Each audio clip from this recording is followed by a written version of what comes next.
Hello everyone, this is Monica Agarwal, lecturer in commerce from GGSSS Hisar.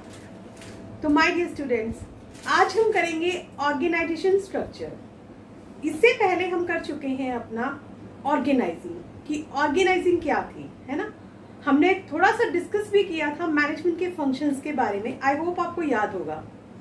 हमने पहला function थोड़ा सा पढ़ा था, क्या था वो हमारा प्लानिंग के बारे में था, what to do, how to do, by whom to do it. ठीक है, फिर उसको प्रैक्टिकल शेप हमने किस में दी थी, ऑर्गेनाइजिंग में। तो ऑर्गेनाइजेशन स्ट्रक्चर जो है वो भी ऑर्गेनाइजिंग प्रोसेस का ही एक किस्म से हम कह सकते हैं पार्ट होता है। क्यों? क्योंकि जब आपने ऑर्गेनाइजिंग प्रोसेस आप करते हैं, उसमें आप क्या क्या काम करते थे? आप करते थे ना आइडेंटिफिकेशन, काम को देखना कि क्या काम है हमारा। फिर हम उसमें उसको काम को छोटे छोटे छोटे हिस्सों में बांट देते थे। ठीक है, फिर हम उसका क्या करते थे, फिर हम उसमें उसको डिपार्टमेंट्स में बांट देते थे। डिपार्टमेंट्स में बांटने के बाद हमने लोगों को काम दिया, असाइनिंग ड्यूटीज की, है ना। और ड्यूटीज के बाद हमने एक मेन काम किया, वो क्या था हमारा, रिलेशनशिप क्रिएट करना। तो ऑर्गेनाइजेशन स्ट्रक्चर में यही एक इम्पॉर्टेंट चीज है कि जो लोग जिस पोजीशन पे हैं उनके पास क्या राइट्स, क्या ड्यूटीज हैं, कौन लोग उनके अंडर होंगे। ऑर्गेनाइजिंग का एक इम्पॉर्टेंट पार्ट है। ठीक है, तो वो हम इसमें पढ़ेंगे। अब ये इम्पॉर्टेंट कितना है, देखिए इसकी इंपॉर्टेंस का आपको बता रहे हैं पीटर एफ ड्रकर। क्या बताते हैं वो Peter F Drucker? Peter F Drucker कहते हैं the wrong organization structure will seriously impair business performance. क्या कह रहे हैं वो बता रहे हैं कि अगर आपने गलत स्ट्रक्चर बना दिया तो उससे क्या हो सकता है कि आपकी जो बिजनेस परफॉर्मेंस है वो खराब हो सकती है। और बिजनेस परफॉर्मेंस ही खराब नहीं हो सकती, बल्कि वो पूरा का पूरा डिस्ट्रॉय भी हो सकता है, एंड मे इवन डिस्ट्रॉय। मतलब देखिए कि अगर आपने एक छोटी सी गलती की, छोटी सी लेकिन बहुत बड़ी गलती है वो, कि अगर आपने ऑर्गेनाइजेशन स्ट्रक्चर बनाने में जरा भी गलती की, जरा भी अगर आप चूक गए, तो फिर आपका काम खराब हो गया और आप अपनी बिजनेस परफॉर्मेंस के साथ साथ बिजनेस को भी डुबो सकते हैं पानी में। जैसा मैंने आपको बताया था कि ऑर्गेनाइजिंग अपने आप में ही एक बहुत इंपॉर्टेंट है ना। उसके लिए मैंने आपको बताया था कि जैसे हमारी ह्यूमन बॉडी में हड्डियां होती हैं, उनके बिना एक शरीर, ह्यूमन बॉडी काम नहीं कर सकती, अच्छे से रन नहीं कर सकती। तो ऐसे ही एक बिजनेस ऑर्गेनाइजेशन के लिए ऑर्गेनाइजिंग बहुत जरूरी है। और ऑर्गेनाइजिंग में ऑर्गेनाइजेशन जो स्ट्रक्चर है वो बहुत ही हमारा क्या होता है, इम्पॉर्टेंट होता है। तो देखा आपने कि ऑर्गेनाइजेशन स्ट्रक्चर जो है वो इसमें कितना इम्पॉर्टेंट है ना। क्योंकि जो ऑर्गेनाइजेशन स्ट्रक्चर है उसमें हम क्या कर रहे हैं, उसमें जो भी हमारा ऑर्गेनाइजिंग प्रोसेस हुआ, उसमें जो भी हमारे पोजीशंस क्रिएट हमने की, उनके बीच में क्या रिलेशनशिप है, इसी को हमें देखना होता है। लेकिन ये भी एक ये नहीं है कि जैसे कई बार होता है ना कि एक रूल हो गया और उस रूल के अकॉर्डिंग ही आपको चलना है, तो ऐसा यहाँ पे नहीं होता। अब जैसे अलग अलग कंपनीज है, अलग अलग जॉब नेचर है, अलग अलग जॉब नेचर होगी तो हमारा जो ऑर्गेनाइजेशन स्ट्रक्चर होगा वो भी हमारा क्या होता है, बिल्कुल अलग ही होता है। ठीक है, क्योंकि अगर देखिए कि कोई मान लीजिए कंपनी जो है वो मैन्युफैक्चरिंग का काम करती है, तो मैन्युफैक्चरिंग वाली कंपनी के लिए क्या होगा, प्रोडक्शन मस्ट है। लेकिन जो सिर्फ ट्रेडिंग का काम करती है तो उसके लिए तो प्रोडक्शन मैटर ही नहीं करता, क्योंकि उसने तो बाजार से रेडीमेड माल लेना है और दूसरे को परचेज कर देना है। तो वहां पे उसके लिए उस चीज वो मैटर नहीं करती है। आपको ये भी ध्यान में रखना है। मतलब हम ये कह सकते हैं कि जब हम ऑर्गेनाइजेशन स्ट्रक्चर की बात करते हैं तो उसमें हम मैनेजरियल फंक्शंस भी लेते हैं, एज वेल एज हम उसमें नॉन मैनेजरियल फंक्शंस को भी लेते हैं। क्योंकि ये थोड़ी ना है कि हम सिर्फ ऊपर वाले लेवल्स को देखते चले जाएंगे, नीचे वाले लेवल को नहीं देखेंगे। एक ऑर्गेनाइजेशन जब बनता है ना, वो पूरा बनता है, वर्कर से लेकर ऊपर टॉप लेवल मैनेजमेंट तक वो सारा का सारा बनता है। तो इसलिए हमारे इसमें मैनेजरियल भी आते हैं और नॉन मैनेजरियल भी आते हैं। चलिए, अब हर्ले ने इसकी डेफिनेशन दी है, इसकी डेफिनेशन के बारे में हम थोड़ा सा देखते हैं। हर्ले बताते हैं कि organization structure are pattern of relationships among the various position in a firm. वो क्या बता रहे हैं कि जो फर्म में वेरियस पोजीशंस हैं, जैसे कोई मैनेजर है, कोई वर्कर है ना, उनके बीच में रिलेशनशिप का वो पैटर्न बता रहे हैं। ठीक है, and among the various people occupying the positions, अब देखिए खाली पोजीशन किससे बनेगी, जब उस पोजीशन पर लोग होंगे। तो अब उस पोजीशन पे अगर हमारी मैनेजर की पोजीशन है तो उस पे कोई होगा, है ना, वर्कर की है तो वर्कर पे कोई होगा। अब वो उसका मैनेजर ऑफ कोर्स उसका बॉस होगा, वर्कर उसके नीचे काम करेगा। सुपरवाइजर है तो वो मैनेजर के नीचे होगा, लेकिन वर्कर से क्या होगा, वो ऊपर होगा। तो मीन्स कि जितने भी लोग हैं जो वो हैं, जितने भी लोग वहां पे काम कर रहे हैं, उनके बीच में रिलेशनशिप देखना, ठीक है, और साथ ही साथ जो भी उनकी पोजीशंस हैं उनके बीच में रिलेशनशिप को डिसाइड करना, that is organization structure according to Hurley. हमें एक चीज और यहाँ पे देखनी है, वो होता है वर्ड यहाँ पे स्पैन ऑफ मैनेजमेंट। अब स्पैन ऑफ मैनेजमेंट क्या चीज है, देखिए हमें ये देखना है कि एक मैनेजर है। अब एक मैनेजर, मान लीजिए कि एक मैनेजर है, उसके नीचे बहुत सारे लोग हैं, लेकिन वो कितने लोगों को एक टाइम में देख सकता है सही से, कितने लोगों को वो काम के बारे में बता सकता है, कितने लोगों की वो रिपोर्ट देख सकता है, वो चीज चेक करना कि वो कंट्रोल कितने लोगों का अच्छे से कर सकता है, that is span of management. कि नंबर ऑफ सबऑर्डिनेट्स, हम इसको शॉर्ट में ये भी कह सकते हैं, क्या कह सकते हैं, number of subordinates controlled by manager, और जो भी एक पर्सन है, ठीक है, कि अगर हम एक बार में कितने लोगों को वो कंट्रोल कर सकता है। और नॉर्मली जो ये होता है वो होता है आपका 5 to 6 पीपल। हम ये मान के चलते हैं, क्योंकि देखिए कभी भी हम कुछ भी करते हैं तो उस चीज का एक आइडियल होता है ना। तो यहाँ पे इसका आइडियल हमारा कितना है, 5 to 6 पीपल। हम ये मान के चलते हैं कि अगर कोई भी एक इंसान है वो 5 से 6 लोगों को जो है ना वो अच्छे से कंट्रोल कर सकता है, वो उनकी अच्छे से देखभाल भी कर सकता है, उनका काम भी चेकआउट कर सकता है, उनको कोई गाइडेंस की जरूरत है तो वो उनको बकायदा गाइड भी कर सकता है, ठीक है। नेक्स्ट हमारे पास क्या आता है, नेक्स्ट हमारे पास आता है डिजाइन्स, फॉर्म्स, या हम इनको कह सकते हैं टाइप्स। अब ये एक ही है लेकिन नाम क्या है, अलग अलग है। अब जैसे क्या है कि आपके घर में आपका कुछ नाम है, आपको आपकी मम्मी जो है वो किसी और नाम से बुलाती हैं, पापा किसी और नाम से बुला देते हैं प्यार से, फ्रेंड है वो किसी और नाम से बुलाते हैं, तो क्या आप चेंज हो जाते हैं, आपकी आइडेंटिटी बदल जाती है? नहीं, आप तो वही रहते हैं ना, सिर्फ नाम अलग है। तो ऐसे ही क्या है, यहाँ पर भी क्या है, सिर्फ नाम अलग है लेकिन एक ये टाइप ही है। हम इनको क्या कह सकते हैं, हम इनको डिजाइन्स भी कह सकते हैं, हम इनको फॉर्म्स भी कह सकते हैं, और थर्ड वन हम इनको क्या कह सकते हैं, टाइप्स भी कह सकते हैं। कि ऑर्गेनाइजेशन जो स्ट्रक्चर होता है उसके कई प्रकार होते हैं। जैसा मैंने आपको पहले बताया था कि वो डिपेंड करता है कि हमारी ऑर्गेनाइजेशन क्या काम करती है, क्या काम नहीं करती है, उसके बेसिस पर हमें ये डिसीजन लेना होता है कि वो क्या चीज चलेगी, उसके ऊपर कौन सा टाइप अप्लाई होगा, कौन सा नहीं होगा, लेकिन आपको ये ध्यान देना पड़ता है, ठीक है। तो there are 2 types of organization structure. First one is functional organization and second is divisional organisation.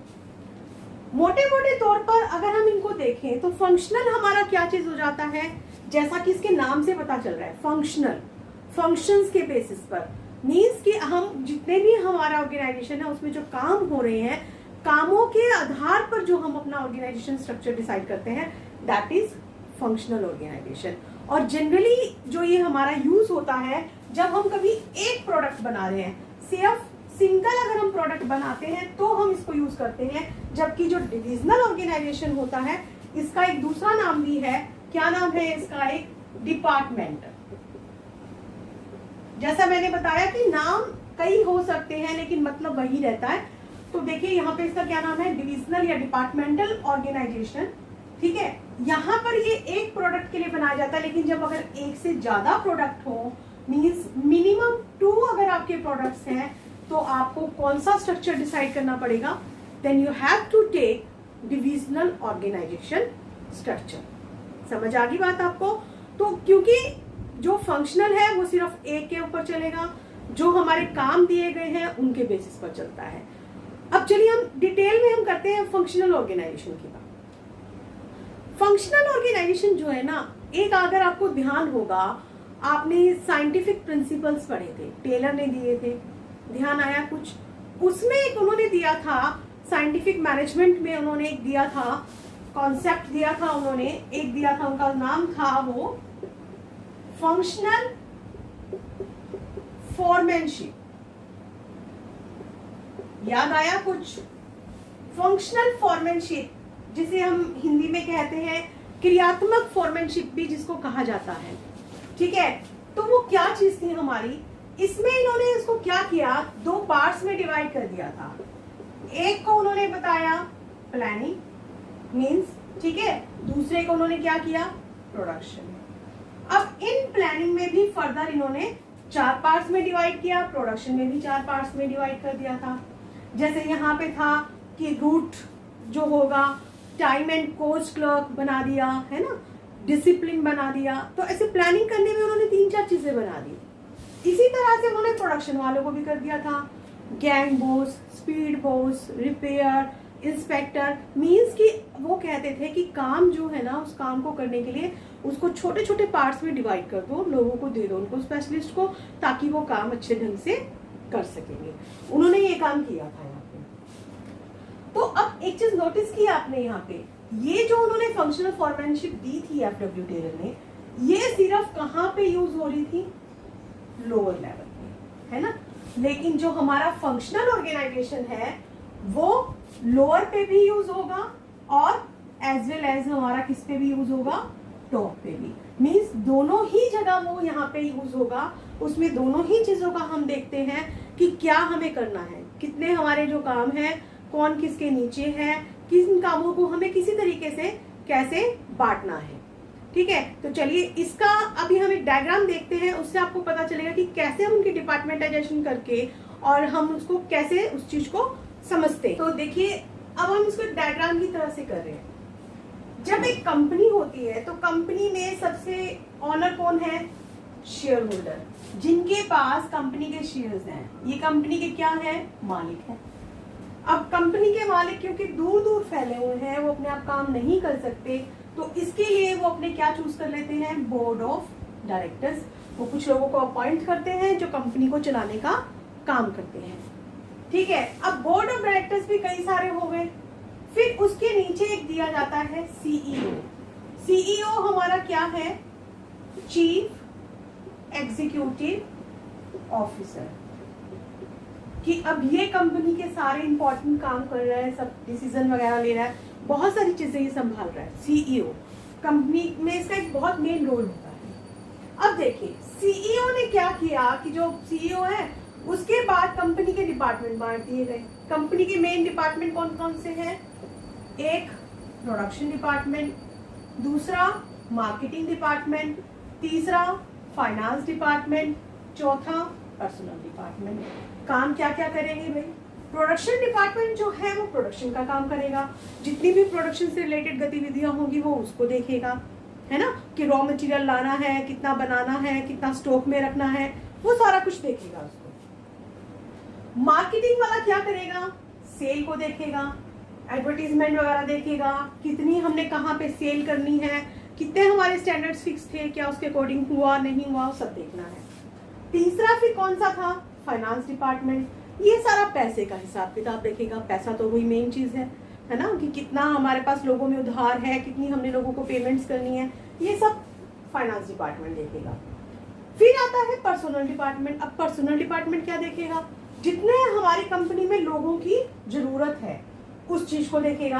तो मीन्स हमने क्या किया, अब फंक्शनल के बेसिस पे हमने अपनी कंपनी के जितने काम थे उनको हमने क्या कर दिया, 4 पार्ट्स में डिवाइड कर दिया। अब इन 4 पार्ट्स में अगर आपको जरूरत लग रही थी तो आप फिर से इनका फर्दर वो कर सकते हो। अब जैसे प्रोडक्शन वाला है, उसमें प्रोडक्शन से रिलेटेड जो भी कोई माल की रॉ मटेरियल की परचेज करेगा, है ना, फिर कोई स्टॉक को देखेगा, ये भी आप देख सकते हैं। तो मतलब इस तरीके के काम कर सकते हैं। मार्केटिंग डिपार्टमेंट जो है, मार्केटिंग डिपार्टमेंट में आप फिर क्या देख सकते हैं कि हमने इसमें अलग कैटेगराइज कर दिया। हमने क्या कर दिया, एक सेल डिपार्टमेंट बना दिया कि जो सेल को देखेगा, एडवर्टाइजमेंट भी बहुत जरूरी है, और तीसरा हमने बता दिया मार्केटिंग रिसर्च के बारे में कि लोग क्या कौन सा प्रोडक्ट पसंद करते हैं, किस एरिया में है, इससे रिलेटेड भी तो हमें सारी रिसर्च करनी पड़ेगी ना, ऐसे तो हम काम नहीं कर सकते हैं, ठीक है। तो हमें ये भी देखना पड़ता है। तो इस तरीके से हमारा जो फंक्शनल ऑर्गेनाइजेशन है वो हमारा सारा काम करता है। तो आइए अब हम चलते हैं इसकी एडवांटेजेस। तो सबसे पहला जो इसका बेनिफिट है वो क्या है, बेनिफिट्स ऑफ स्पेशलाइजेशन। अब इसमें क्या किया जाता है कि फंक्शनल ऑर्गेनाइजेशन, कामों के बेस पे हमने कामों को बांट रखा है, जो कि ऑर्गेनाइजेशन का एक वैसे ही इंपॉर्टेंट चीज है ना, कि काम को छोटे छोटे हिस्सों में बांट देना, बार बार उन्हीं लोगों से काम करवाना। तो ऐसा ही इसमें हो रहा है। तो उससे हमारे को क्या फायदा मिल रहा है, यहाँ पे हमें स्पेशलाइजेशन के फायदे मिल रहे हैं, क्योंकि जब स्पेशलाइजेशन हो जाती है तो काम भी जल्दी होता है और अच्छा भी होता है। दूसरी चीज अब इसमें क्या आ जाती है, कोऑर्डिनेशन इज एस्टैब्लिश्ड। देखिए, हर एक का काम दे दिया गया। अभी जैसे मैंने आपको डायग्राम दिखाया था, उसमें अलग अलग डिपार्टमेंट बांट दिए हैं, सबको एक उद्देश्य दे दिया गया है। तो अब उनमें आपस में भी क्या हो जाता है, तालमेल हो जाता है उसमें भी, तो वो काम को अच्छे से कर सकते हैं, क्योंकि हर एक को उनकी ड्यूटीज भी पता है और उनकी अथॉरिटीज भी पता है। फिर आता है मैनेजरियल एफिशिएंसी इज इंक्रीज्ड। अब देखिए, जब काम को हमने बांट दिया, काम भी अच्छे से किया जा रहा है, स्पेशलाइजेशन का भी हम फायदा उठा रहे हैं, कोऑर्डिनेशन भी हमारा बहुत अच्छा है, तो उससे जो हमारी मैनेजरियल एफिशिएंसी है वो भी हमारी क्या हो जाएगी, बहुत बढ़िया हो जाती है, ठीक है। फिर आता है ट्रेनिंग इज फैसिलिटेटेड। अब ट्रेनिंग कैसे फैसिलिटेट हो रही है इसमें, ट्रेनिंग देखो, क्योंकि हमने काम क्या दिया, हमने लोगों को थोड़ा थोड़ा काम दे रखा है, उसी काम पे फोकस हमने कर रखा है। अगर किसी को कोई काम नहीं आता या हम अपने तरीके से करवाना चाहते हैं तो हम उसे एक तो हम आपको पूरा का पूरा कितना करवा रहे हैं। अब जैसे आप 10th तक पढ़ते थे, तो 10th तक पढ़ते हुए आपको सारे सब्जेक्ट पढ़ाए जा रहे हैं, तो आपकी किसी भी पर्टिकुलर में कमांड नहीं बनती है ना, आप सबके बारे में थोड़ी नॉलेज ले रहे हैं। अब एक आपको कॉमर्स की आपने लाइन चूज कर ली है, तो अब आप सिर्फ कॉमर्स के बारे में पढ़ रहे हैं, तो इससे क्या है कि आप एक लिमिट एरिया हो गया कि कॉमर्स के बारे में आपको पढ़ना है, तो आपको उसी से रिलेटेड पढ़ाया जा रहा है, तो आपकी नॉलेज उसमें और भी अच्छी हो जाएगी, क्योंकि आपको सब सब्जेक्ट की तरफ ध्यान नहीं देना, आपको किसकी तरफ ध्यान देना है, कॉमर्स से रिलेटेड सब्जेक्ट की तरफ ध्यान देना है। Equal weightage of all functions, यहाँ पे जितने भी काम होते हैं उनमें सभी में बराबर की वेटेज दी जाती है। ये नहीं होता कि किसी को कम दे दिया, किसी को ज्यादा दे दिया। कंपनी में जितने काम है सभी को इंपॉर्टेंस बराबर की दी जाती है। And the last is minimal duplication of efforts. जो एफर्ट्स हैं जो हमारे, वो भी हमारी डुप्लीकेसी नहीं होती, क्योंकि जब काम पहले से बटा हुआ होता है तो हमें डर नहीं होता कि वो कामों की दोहराई होगी। अगर क्या है कि काम नहीं दिया गया, कोऑर्डिनेशन नहीं है, तो दो लोग भी वही काम कर रहे हैं और दो लोग भी वही काम कर रहे हैं, तो उससे क्या होगा, हमारे रिसोर्सेज भी खराब जाएंगे, काम की भी डुप्लीकेसी होती रहेगी, वेस्टेज भी हो जाएगी, है ना। लेकिन इसमें जब क्योंकि हर चीज आपकी क्लियर है, तो यहाँ पे फिर जो एफर्ट्स हैं वो डुप्लीकेसी उसमें नहीं आती है। अब देखिए, जैसा कि हर चीज के अगर एडवांटेजेस हैं तो उसकी डिसएडवांटेजेस भी होती है ना। गुलाब का फूल है, खुशबू देता है, तो उसके साथ कांटे भी है, वो भी चुभने का डर रहता है। तो कोई भी चीज अपने आप में कभी भी परफेक्ट नहीं होती, एडवांटेजेस हैं तो डिसएडवांटेजेस भी हैं।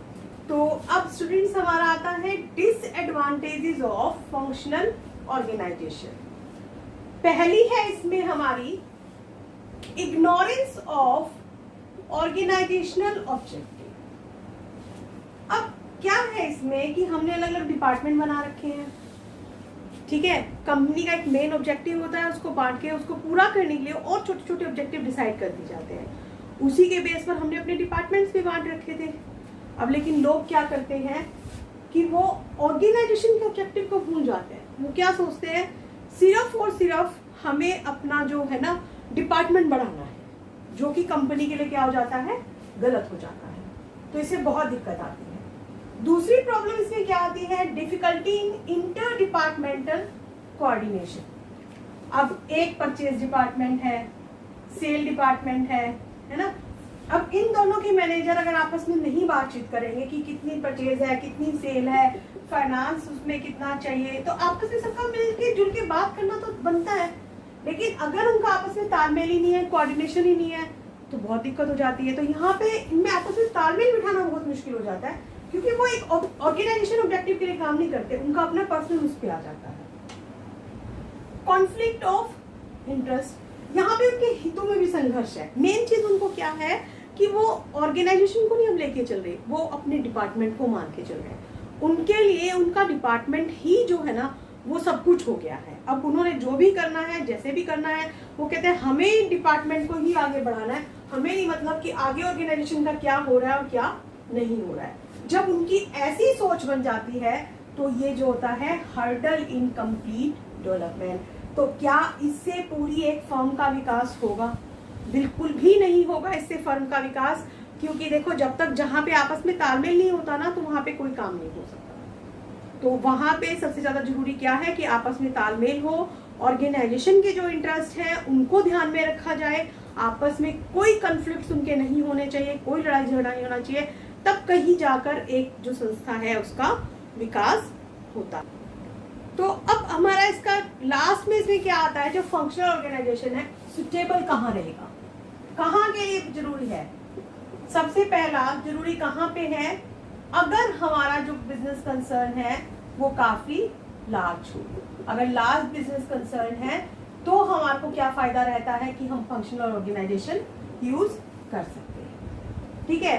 दूसरा, इसमें हमें कहाँ जरूरत है, जहां हमें स्पेशलाइजेशन की जरूरत है ना। स्पेशलाइजेशन अगर हमें चाहिए तो ही हमें इसका फायदा है, वरना हमें इसका फायदा नहीं है।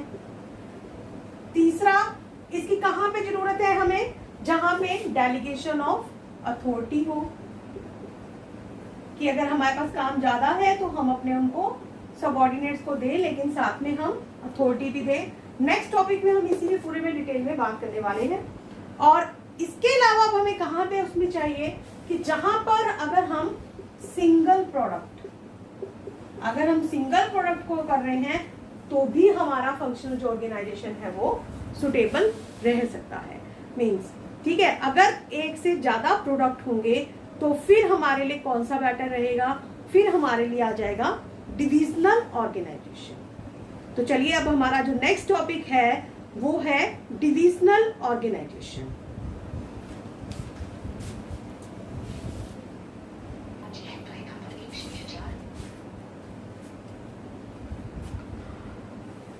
अब देखिए, जैसा मैंने कहा कि हम क्या करने जा रहे हैं, हम डिविजनल ऑर्गेनाइजेशन, इसको हम एक एग्जाम्पल की तरह से समझेंगे। देखिए, मैंने इससे पहले भी अभी फंक्शनल ऑर्गेनाइजेशन में एक एग्जाम्पल दिया था। शेयर होल्डर हमारे क्या है, कंपनी के ऑनर थे, याद आया, अभी किया है हमने। शेयर होल्डर काम नहीं संभाल सकते, वो किसको दे देते हैं, बोर्ड ऑफ डायरेक्टर्स को। बोर्ड ऑफ डायरेक्टर्स की तरफ से भी एक नॉमिनेट पर्सन होता है, that is CEO, chief executive officer. अब चक्कर क्या था फंक्शनल ऑर्गेनाइजेशन में, वो कहाँ यूज होता था, जहां कंपनी एक सिंगल प्रोडक्ट बनाती है वहां यूज होता था ना। मान लीजिए कि कंपनी जो बना रही थी, कार बना रही थी। अब कंपनी अगर कार बना रही थी तो उसके क्या थे, चार फर्दर क्या थे, एक वो बनाएगी प्रोडक्शन, ठीक है, दूसरा डिपार्टमेंट कौन सा हो गया उसका, मार्केटिंग, तीसरा हो गया फाइनेंस, और चौथा हो गया उसका पर्सनल। प्रोडक्शन डिपार्टमेंट वाले ने प्रोडक्शन का काम देखना है, मार्केटिंग वाले ने मार्केटिंग का, फाइनेंस वाले ने फाइनेंस का, और पर्सनल वाले ने जो है वो वर्कर्स के रिलेटेड देखना है। ठीक है, ये काम हो गया। चलिए, अब कंपनी अगर एक प्रोडक्ट बनाती तो यहाँ पे क्या यूज होता, फंक्शनल ऑर्गेनाइजेशन। लेकिन अब कंपनी कितने प्रोडक्ट बना रही है, कंपनी बना रही है दो प्रोडक्ट बना रही है, एक बना रही है कार, दूसरा बना रही है स्कूटर। अब यहाँ पे क्या होगा डिविजनल उसमें, कि अब वही सारे डिपार्टमेंट्स दूसरी यूनिट के लिए भी होंगे। जैसे कार के लिए थे ना, 4 थे, ऐसे ही स्कूटर के लिए भी होंगे। प्रोडक्शन डिपार्टमेंट इसका अलग होगा, मार्केटिंग इसका अलग होगा, फाइनेंस डिपार्टमेंट इसका अलग होगा, एंड पर्सनल डिपार्टमेंट भी जो होगा वो इसका अलग से होगा। समझ आ गया कि बिल्कुल वही काम जो है वो डबल उसमें हमारा सारा का सारा होगा। वहां पे एक प्रोडक्ट था, एक ही बार डिपार्टमेंट बनाए जाते थे, लेकिन यहाँ जितने प्रोडक्ट्स हैं उतने ही डिपार्टमेंट्स हम इसको क्या कर रहे हैं, यहाँ पे बार बार हम इसको यहाँ पे बना रहे हैं। तो यहाँ पे एक इसमें आपको फर्क भी अच्छे से पता चल गया। और अगर आपने इनको सब कैटेगराइज करना है तो आप इनको सब कैटेगराइज भी कर सकते हैं। कि जो प्रोडक्शन डिपार्टमेंट है वो आगे फर्दर परचेज में देख सकता है, स्टॉक में देख सकता है कि किसको क्या करना है ना। मार्केटिंग वाला आगे अपने एडवर्टाइजिंग को देख सकता है, सेल को देखेगा। अब यहाँ पे जो मार्केटिंग डिपार्टमेंट है वो सिर्फ स्कूटर की देखेगा, यहाँ वाला मार्केटिंग डिपार्टमेंट किसको देखेगा, कार को देखेगा। तो ये हमारा इसका अलग से हो जाता है। तो चलिए अब नेक्स्ट जो आता है वो है हमारा एडवांटेजेस ऑफ डिविजनल ऑर्गेनाइजेशन। इनका फायदा क्या है। पहली चीज आती है डेवलपमेंट ऑफ डिविजनल हेड्स। अब देखिए यहाँ पे अलग अलग डिवीजन के अलग अलग हेड बना दिए गए। अभी मैंने आपको बताया था कि जैसे कंपनी जो है वो दो चीजें बना रही है, एक कार और एक स्कूटर, है ना। अब कार और अगर वो स्कूटर अलग अलग बना रही है तो आपने देखा था क्या कि उनके डिपार्टमेंट्स भी अलग अलग थे, प्रोडक्शन, मार्केटिंग, सब कुछ उनका अलग था, किसी से कोई लेना देना नहीं था। अब जो कार वाला हेड होगा वो कार वाली सारी एक्टिविटीज देखेगा, स्कूटर वाला जो होगा स्कूटर वाली सारी एक्टिविटीज देखेगा, तो उसमें स्किल्स भी जो होंगे वो इम्प्रूव हो जाएंगे। दूसरा फायदा क्या है, divisional results can be assessed. सिर्फ कार के जो है कार का प्रॉफिट लॉस देखा जाएगा, उसमें स्कूटर का नहीं देखा जाएगा। स्कूटर वाला अगर हम लेंगे तो स्कूटर का प्रॉफिट लॉस देखा जाएगा, कार का नहीं पूछ लेंगे। क्विक डिसीजन मेकिंग, जल्दी भी हो जाएगा। एक तो पूरी फर्म का, दोनों का हम लें कि भाई कितना रिसोर्सेज है, कितने हमने क्या करना है, आगे किसको लॉस हो रहा है, किसको बंद करा जाए, किसको खोला जाए, है ना। लेकिन अब यहाँ पे क्योंकि हर एक का अपना अपना अलग अलग है, कार से रिलेटेड कार की है, स्कूटर से रिलेटेड स्कूटर की है। तीसरा अगर होता बाइक से रिलेटेड तो बाइक का वो भी हम अपना अलग ही देखते तो जल्दी हो जाता है। And the last is easy expansion. यहाँ पे बढ़ाना भी आसान है। अब जैसे मान लो हम चाहते हैं कि बाइक अगर हमने इंट्रोड्यूस करनी है मार्केट में तो हमें दिक्कत नहीं है, क्योंकि ना हमने कार को छेड़ना, ना हमने स्कूटर को छेड़ना, हमने किसको लेना है, बाइक को लेना है। बाइक से रिलेटेड हमें सारा का सारा डिपार्टमेंट भी अलग से चाहिए, ठीक है।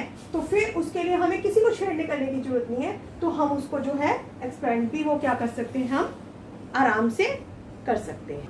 जैसा कि एडवांटेजेस के बाद अब हमारा नेक्स्ट क्या आता है, डिसएडवांटेजेस। अब डिसएडवांटेजेस क्या है, नुकसान क्या क्या है इसके, देखिए कॉन्फ्लिक्ट्स बिटवीन डिविजनल हेड्स। अब यहाँ पे क्या हो जाता है कि जो डिविजनल हेड है हमारे, जैसे अभी मैंने बताया था कार का, स्कूटर का, बाइक का, तो कार का हेड अपने लिए लड़ेगा, स्कूटर का अपना स्कूटर वाला सोचेगा। इनमें से मेन प्रॉब्लम क्या है कि वो ऑर्गेनाइजेशन के ऑब्जेक्टिव को नहीं देखते, सिर्फ अपने अपने डिपार्टमेंट के ऑब्जेक्टिव को देखते हैं, जो उनमें आपस में लड़ाई झगड़े का कारण बनता है। दूसरा इसका नुकसान क्या हो जाता है, डुप्लीसिटी ऑफ फंक्शंस।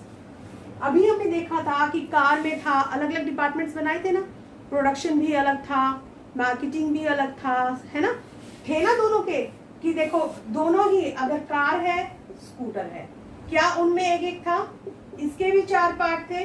कौन कौन से थे, प्रोडक्शन अलग से होगा, एक कार का होगा, एक स्कूटर का होगा, मार्केटिंग दोनों के थे, ये भी दो डिपार्टमेंट थे, एक इसका एक इसका, एक इसका एक इसका। ऐसे ही जो फाइनेंस डिपार्टमेंट था वो भी अलग अलग था। तो उससे काम क्या है, दोबारा हो गया। And the last is selfish attitude. यहाँ पे उनका एटीट्यूड भी सेल्फिश हो जाता है, क्योंकि वो सिर्फ अपने डिपार्टमेंट का भला सोच रहे हैं, अपने डिवीजन का भला सोच रहे हैं। वो सोच रहे हैं कि अगर कार वाला सोच रहा है मुझे सिर्फ कार को बढ़ाना है, मुझे कोई लेना देना नहीं है कि स्कूटर को बढ़ा है या नहीं बढ़ा है, या फर्म को लॉस हो रहा है या नहीं। उसने अपने डिपार्टमेंट को बढ़ाना है, अपने डिवीजन को बढ़ाना है। तो अब नेक्स्ट बात आती है, फिर ये सुटेबल कहाँ रहेगा, डिविजनल जो है वो सुटेबल रहेगा कहाँ। सुटेबल वो रहेगा, वही बात कि अगर आपका कोई भी लार्ज ऑर्गेनाइजेशन है ना, अगर आपका लार्ज बिजनेस है वहां ठीक रहेगा, जहां मोर देन 2 प्रोडक्ट्स हैं, या मोर देन आप कह सकते हैं 1 प्रोडक्ट है, क्योंकि एक से ज्यादा होंगे तब आपको क्या करना पड़ेगा, डिविजनल ऑर्गेनाइजेशन को आपको लेना ही लेना पड़ेगा।